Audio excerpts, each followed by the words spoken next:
Over to meteorologist Hannah Gard checking out that first alert. Thanks, Rob. We're watching a flood threat that's going to start to materialize later today and into tomorrow, lasting through Thursday. So multiple rounds of storms that we have to watch for. The main threat is going to be heavy rain. We could see totals from 4 to 6 inches with some areas higher than that.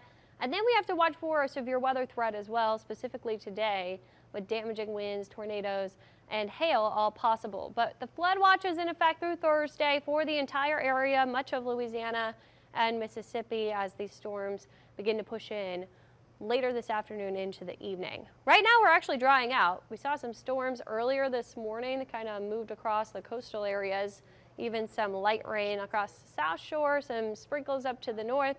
Now we're seeing some clearer conditions with 60s and 70s out the door, warmer than we have been because we're starting to see a warm front moving across the region.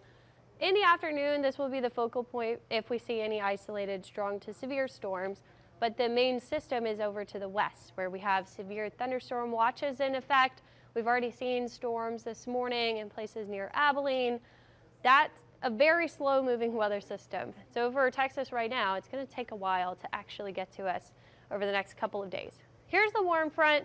We see some storms north of our area by late morning, but I am noticing on the modeling we have a couple of isolated storms popping off of that warm front. We got to watch for that because with daytime heating, the moisture we have now, and the lift from the warm sector, we could see an isolated strong to severe storm in the afternoon hours. But the main threat will be the squall line that starts to come in. Timing on this, about 6 to 7, something to watch for the evening commute, especially North Shore and River Parish areas that will get the storms first, but then moving in to the whole area by the time we get to about 10 to 11 this evening. We do have to watch the leading edge of that squall line for severe weather, damaging winds, isolated tornadoes, and potentially some hail. But once it gets into the area, it starts to deteriorate a bit, but we're still seeing pockets of heavy rain, and this stalls out.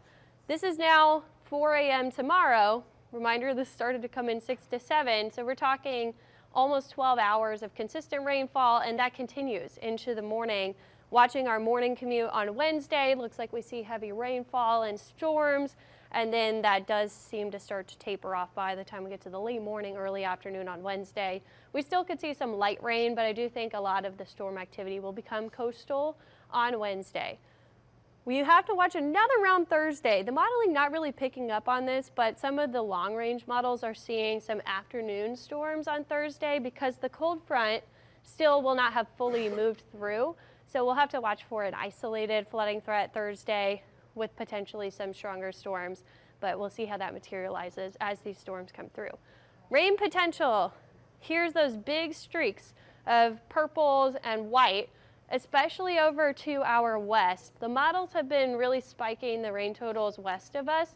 If we see that shift east at all, that's going to be a problem for us, but I do think there's going to be a chance for some bullseyes for us that get up to 8 inches of rain, potentially higher than that. Most of the area will be 4 to 6 inches, which is still going to cause flooding problems, especially through the day Wednesday as that rain is lingering.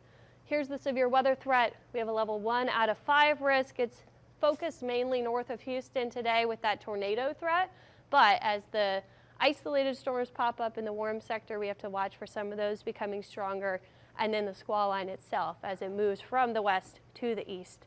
We could see some of that be severe weather along with the heavy rain threat. This morning, luckily, we are dry for your morning commute, no issues. We're seeing much warmer temperatures by about 10 to 15 degrees in many areas in the 60s, and those dew points are higher, so it's going to be muggier out the door than that nice feel that we had through the end of the weekend and the start of the week, guys. But that's what happens as the storms are approaching. We start to get all that moisture flooding back in. So got to keep a close eye on the isolated storm threat this afternoon. That's a good time to have the weather app handy or checking the radar because it's a conditional threat. We might not see much until the evening. But if one of those storms pops up, you're certainly going to want to know. Yeah.